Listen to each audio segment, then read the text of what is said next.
Kapiteni Smith, një veteran me 20 vite përvojë, ishte gati për të ngritur në ajër drejt Japonisë, kur një thirrje misterioze në kullën e kontrollit ndryshoi gjithçka. Një zë i tmerruar, pothuajse i mbytur nga frymëmarrja e rëndë, parlajmëroi për një rrezik vdekjeprurës brenda avionit. Detajet ishin të turbullta, por frika ishte reale. Në një thjesht sekond, skepticizmi i tij i hekur tu thërmua. Ai u përpoq ta ndalonte bishën prej çeliku, por fizika ishte kundër tij. Avioni tashmë kishte kaluar pikën e moskthimit. Çfarë fshihej në atë telefonat që e bëri bashkpilotin e stërvitur të zbehej si një fantazm? Kush ishte pasagjeri në rreshtin e 14 që po mbante në duar fatin e 300 shpirtrave? Qëndroni me ne, sepse ky nuk është thjesht një fluturim, është një makth në 10.000 metra lartësi që sapo ka filluar. Kapiteni Smith e kishte shënuar këtë datë në kalendarin e tij prej muesh. Ky nuk ishte një fluturim do si do. Ishte inaugurimi i rrugës së re direkte drejt Tokios me një Boeing 747 të sapo dal nga fabrika. Era e makinës së re ende ndihej në kabinë. Ai dhe bashkpiloti i tij, Marku, kishin kaluar 3 orë duke kaluar nëpër listat e kontrollit, checklists. Çdo gjë duket perfekte, kapiten, tha Marku duke rregulluar kufjet. Moti mbipaqësor është i pastër, motorët janë në gjendje kulmore.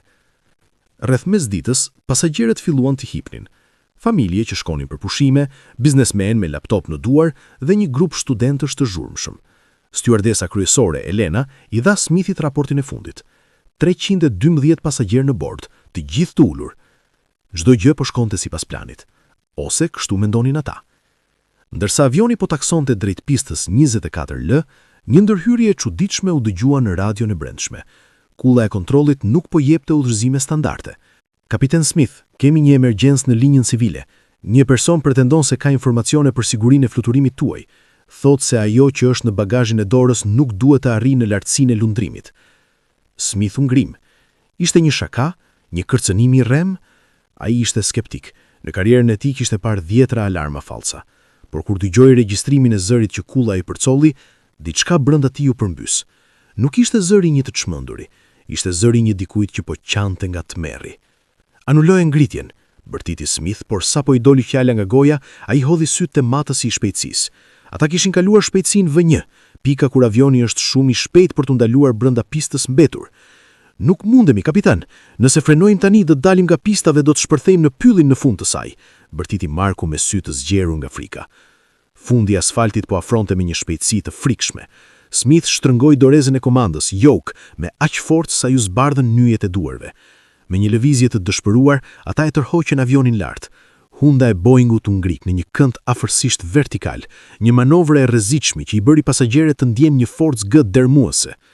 Sapo rrotat u shkëputën nga toka, një bum i mbytur tronditi gjithë strukturën. Nuk ishte motori, ishte diçka brenda trupit të avionit. Kemi humbje presioni në pjesën e pasme, u lëriti Elena përmes interkomit. Një panel ka fluturuar dhe ka tym kudo.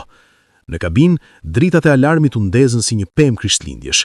Smith e përpoqi të stabilizonte mjetin, ndërsa një re tymi të zi filloi të dilte në krahu i majt. Ai mund të dëgjonte britmat e tmerruara të pasagerëve përmes derës së blinduar. Në atë moment, ai u kujtua për telefonatën. Ajo që është në bagazhin e dorës nuk duhet të arrijë në lartësinë e lundrimit. Ata ishin ende duke u ngjitur. Në mes të kaosit, një tingull absurd u dëgjua, një celular që binte brenda kabinës. Ishte celulari i punës së Elenës që ai e kishte harruar aty. Smith ja hapi. Kishit vetëm një punë, kapiten Smith, tha i zëri i turbullt. Tani pakoja është aktivizuar nga presioni i ajrit.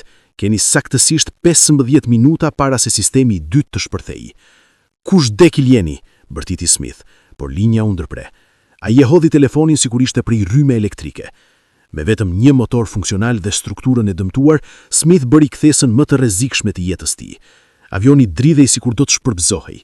Poshtë, makinat e fikzjarëve dukej si lodra që prisnin katastrofën. Nxirrni rrotat, urdhëroi Smith. Nuk hapen plotësisht, u përgjigj Marku. Smith mori një vendim.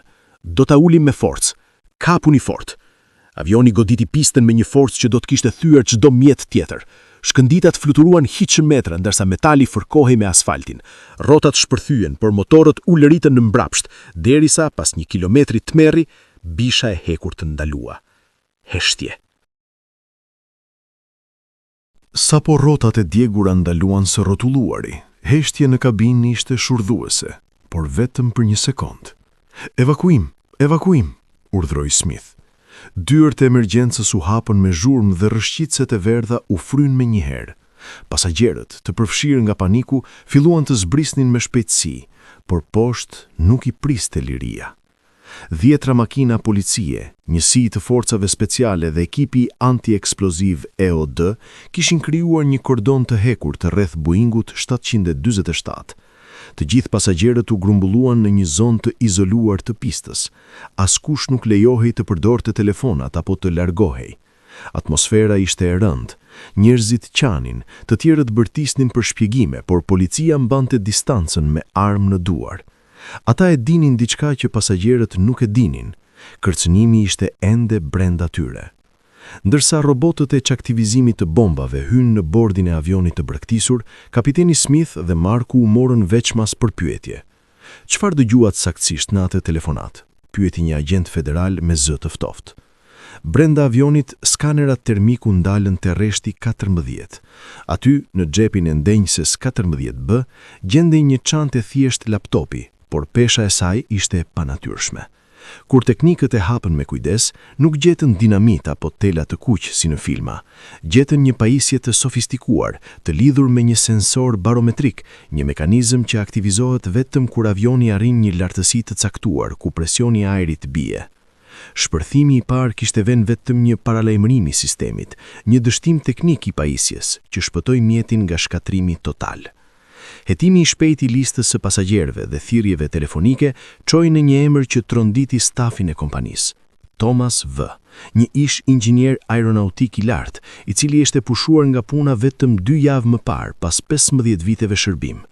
Ai i njihte pikat e dobta të Boeingut më mirë se kushdo. Thomas nuk ishte një terrorist ideologjik, ai ishte një njeri i thyer, i mbytur në borgje dhe i poshtruar nga largimi, kishte ndërtuar pajisjen për të shkatruar krenarinë e kompanisë, avionin e tyre të ri. Por në momentin që pa mjetin duke u nisur, kur pa fytyrat e fëmijëve në dritaret e terminalit, ndërgjegja e tij e mposhti urrëtitjen. Ishte ai që kishte telefonuar kullën. Ishte ai që me zërin që i dridhej nga lotët tentoi të zhbënte vdekjen që vetë kishte përgatitur. Ai u gjet në një makinë të parkuar pranë aeroportit, duke dëgjuar frekuencat e radios së kullës me telefonin ende në dorë. Nuk bëri rezistencë. Nuk doja t'i lëndoja ata, përshpëriti ai ndërsa i viheshin prangat. Doja vetëm që kompania të pagonte. Në fund të ditës, kapiteni Smith doli nga aeroporti. Dielli po perëndonte dhe dritat e pistës po ndizeshin përsëri. Ai kishte shpëtuar 312 jetë, por ndjente një zbrazdi të madhe. Ai e kuptoi se rreziku më i madh nuk vjen gjithmonë nga armiqtë e jashtëm, por ndonjëherë nga dëshpërimi i atyre që i kemi pasur pranë. Kjo histori na tregon se sa e brisht është vija mes jetës dhe vdekjes në ajër. Kapiteni Smith u bë heroi i ditës, por pyetja mbetet. Si mendoni? A bëri mirë kapiteni që vazhdoi ngritjen pasi kaloi pikën V1, apo duhet të kishte tentuar frenimin e pamundur duke rrezikuar një përplasje në tokë? Çfarë do të gënit ju në vendin e tij? Na shkruani mendimin tuaj në komente, ne i lexojmë të gjitha. Nëse kjo histori ju mbajti pa frym, mos harroni të bëni like, të bëni subscribe dhe të aktivizoni zilën e notifikimeve. Kjo na ndihmon të sjellim më shumë histori të tilla, plot adrenalin për ju. Faleminderit që na ndoqët dhe shihemi në fluturimin e radhës.